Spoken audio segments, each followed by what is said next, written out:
I've just been trying to find as much training as possible, after checking out everything with the pro riders and, getting everything together to make sure that, since I've got my commercial insurance and everything else set up so that I can make sure I'm at the top level and getting my medical and everything else I have to do. And one of the things that I found was that as much as I want, there's so much technical content that I feel like I'm still missing as a commercial pilot. It's as I, go to balloon festivals and I have conversations with folks, they'll say, like, for example, I was chatting around high wind landings at a balloon festival, and I had, landed at 25 knots, and I was talking to Alan, and Sanderson has been flying 30 years, and he goes, oh, well, I just found a nice group of trees, came down over that, used them as a wind block. And that had never come up in training. It had never come up in a conversation. And so I just always laid my balloon out. And so I started to think, what are those other things that are missing, from that don't necessarily get covered in a safety seminar, which are awesome from the BFA.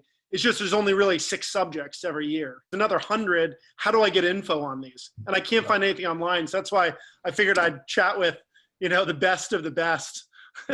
Yeah. I'll say that obviously there's a lot of different things that come with experience and stuff like that, because, if you've got a 20-mile-an-hour landing, yeah, you look for a low spot or a set behind a set of trees, but there's also other stuff that goes with that, because there could be other funky stuff of false lift or false heavy, coming into those types of situations. So there's not one answer that answers it all, but I appreciate your desire to learn more about that and to be able to provide the best product for your clients and your passengers. There isn't anything online.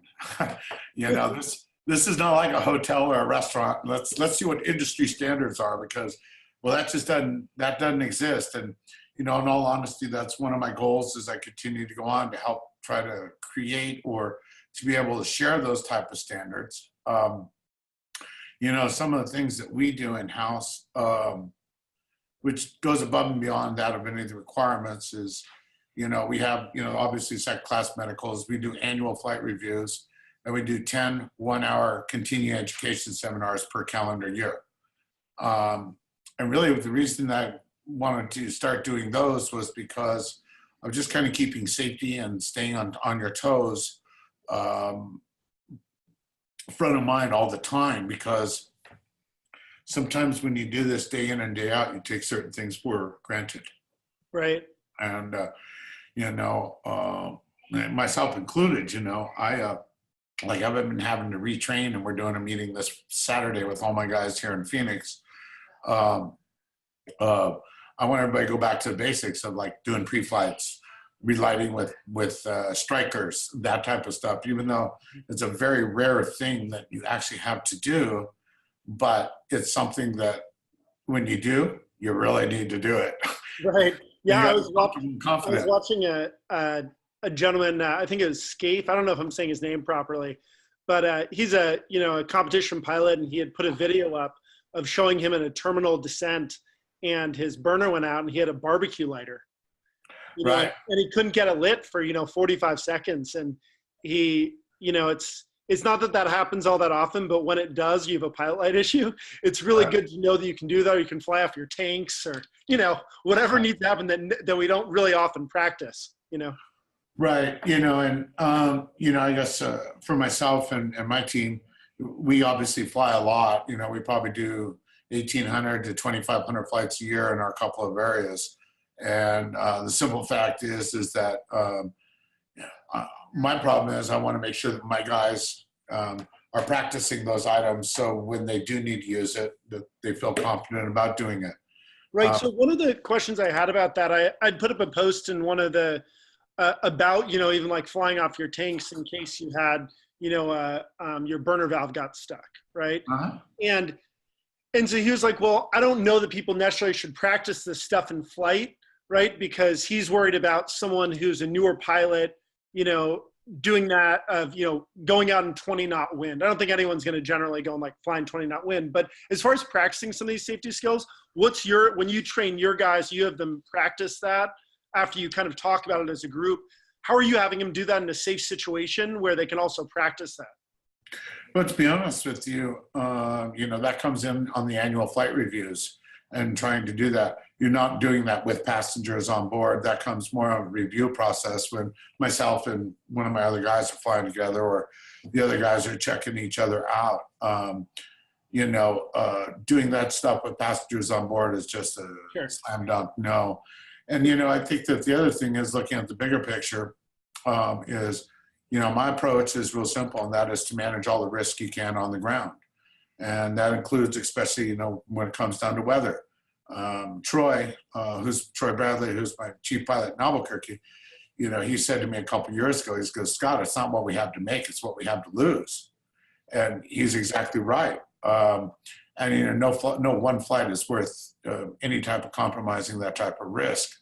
And, I think that, when you talk about like the terminal, when the guy's doing it and he's in a competition balloon, that really comes down to, what you're going to be doing. And, my understanding is, or my assumption is, that you're looking at doing rides. Yep. So, obviously you're not going to be in terminal descents with your passengers.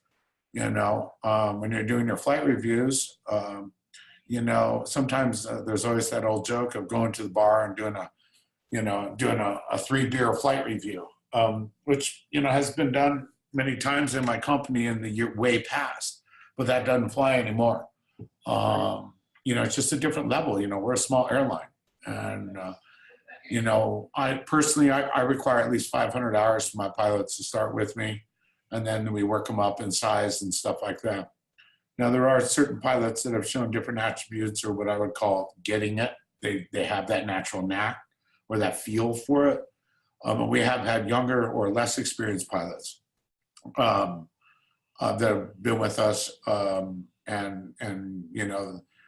Then we give them the opportunity to fly with our other pilots, and they basically have to prove themselves on that. And that's really how we started our training program. Yep. So as far as you expand, and congratulations, by the way, on acquiring with the private balloon flights. Thank you. Thank you very much. So that's awesome to see you growing. So, you take in all of these new people, and obviously as you run a large company, and there's always turnover and, new people that are coming in and out all the time, especially with some of the seasonality. How do you, when you have new crew come on, not just pilots, but because I talked about that, but new crew, what's kind of your training process around that of having a new crew person come on, or someone who wants to be a crew chief, or what kind of experience do they get, and what kind of continual training do you do? And in all honesty, this was something that was really a big burden on us, because there is turnover, and especially with seasonality, and then you get the weather plus the seasonality, and it's hard to get somebody to rely upon. The way that we do crew now is, we run ads, Craigslist, Indeed, that type of stuff to get them to come on in. In Phoenix, we've got hooked up with this motorcycle institute. It's a motorcycle mechanics, MMI is what they call it. And we get a whole bunch of guys that are like good with their hands, and they're mechanics, and they look at things differently than that of just a smart person that can get good grades in class. They're very practical.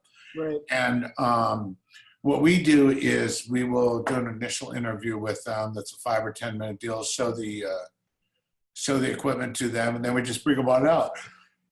Excuse me. And what we do is, like on my 275s here in Phoenix, in the mornings we'll have the pilot plus 2 crew chiefs, and the evening pilot plus 3, because we're always kind of fighting sunset and it gets real dark out here in the desert quickly.